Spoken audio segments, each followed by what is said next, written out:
During this video, I'm going to teach you how to roll with the ebb and flow of life instead of getting sucked under the waves as things get crazy. And I'm also going to teach you how to sail calmer seas in the first place too. And the real beauty of this practice is that you can use it for really, really specific things that are coming up. And you can also use it to just manage your everyday life too. Because let's face it, for people like us, people who are at the top of their game, people who have a lot of responsibilities, well, there's always quite a lot going on, right?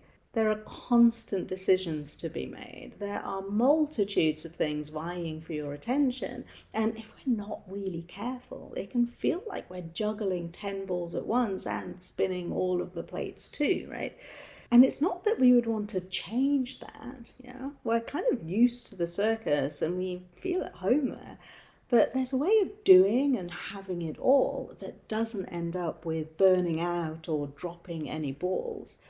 And honestly, once you know this, you'll wonder why you've been living and working in any other way.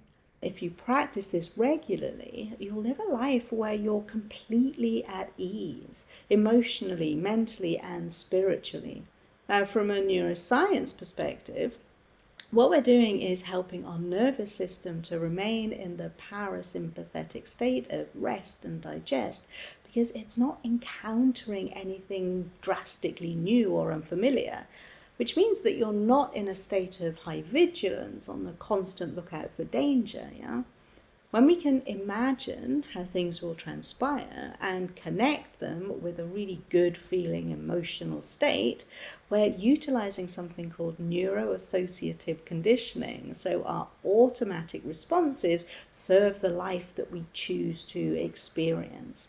And don't worry, this is just a 5-minute practice that you can easily fit into even the busiest days of your life. Trust me, as a working single parent to 2 autistic children who completed an MBA in her 50s, I know just how busy a calendar can get. But as soon as I started doing this, even my really full calendar felt more spacious.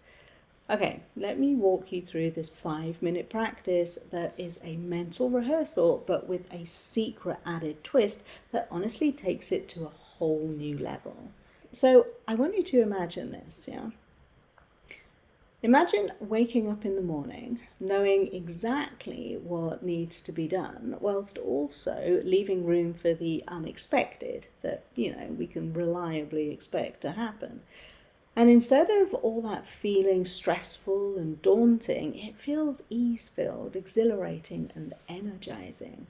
That's honestly the power of this 5-minute practice, not just for tomorrow morning, but for your entire life.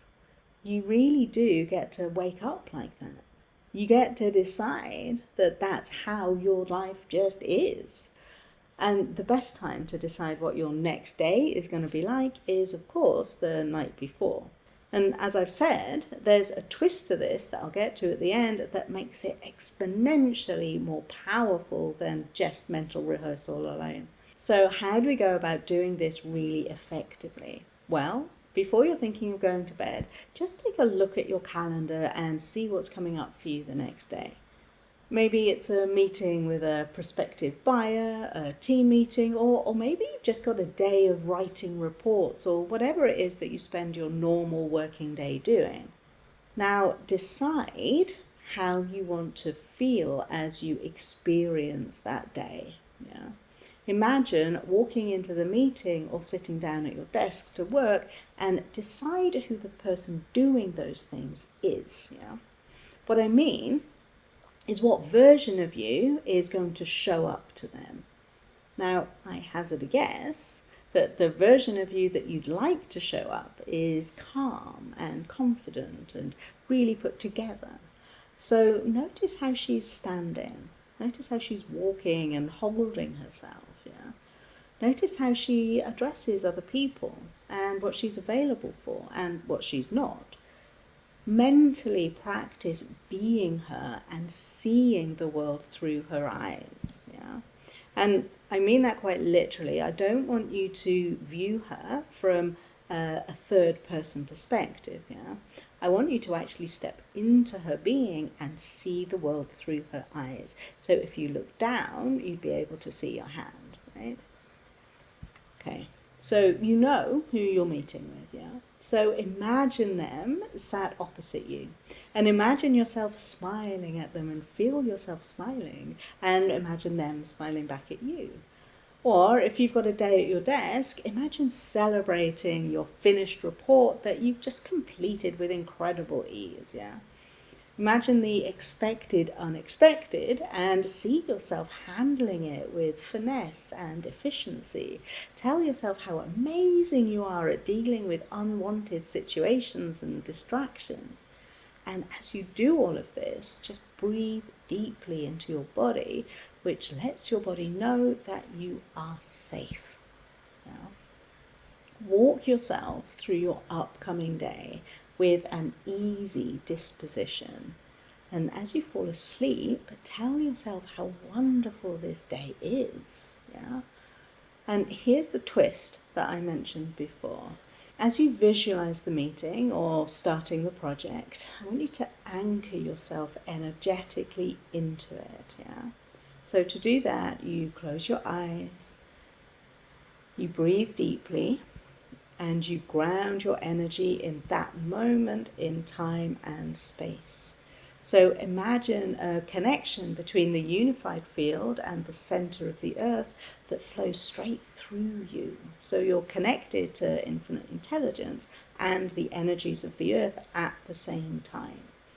Then energetically send an invitation to ground the energies of the other members of the meeting. The way that I do this personally is to ask my highest to communicate with the highest of the other members of the meeting and offer them a grounding cord. What I have no doubt that you'll notice is that not only will you feel more prepared and ease-filled and confident during that meeting, but other people will too. If everybody's energy is grounded, the meeting is going to feel calmer and more productive, and disagreements will be resolved more amicably. What I found by doing this is that people will be more willing to go into discussions openly without needing anybody to be wrong and without needing to feel right. And often the aim of a win-win-win outcome is more than met. So I really do recommend that you try it, yeah? Tonight, mentally rehearse being the version of you that shows up for your ease-filled tomorrow. Rehearse how the meetings and the projects are going to feel and rehearse celebrating the outcomes. Ground your energy and offer grounding cords to the other members of the meeting. Now, this is just a 5-minute practice that I know is going to have a really profound effect, and it creates a state of being that is perfect for all of your manifestations to materialize. So can you imagine how life could be with all the other tools that I teach too? This is the work that I do with my private clients and also the work that I do in the Mohapi Method to More group mentorship program. We create the success that you're looking for, but it comes with the ease, fulfillment, and joy that you might currently be missing. So if you would like to take this further, the link to book a call with me is in the description. And also in the description is the link to my free school community where you'll find all of my paid and free programs, including the free 14-day mini course, Rewire Your Brain for Happiness. Like I say, everything you need is in the description. And if you missed it, my last video was incredibly personal. And I shared how I accepted the impossible struggles that I've had in my life. So you can click there to watch that one next. I really look forward to speaking with you or seeing you in my community. And if I don't, well, just know that you're ready. And this is where it begins. I'll see you next time. Bye.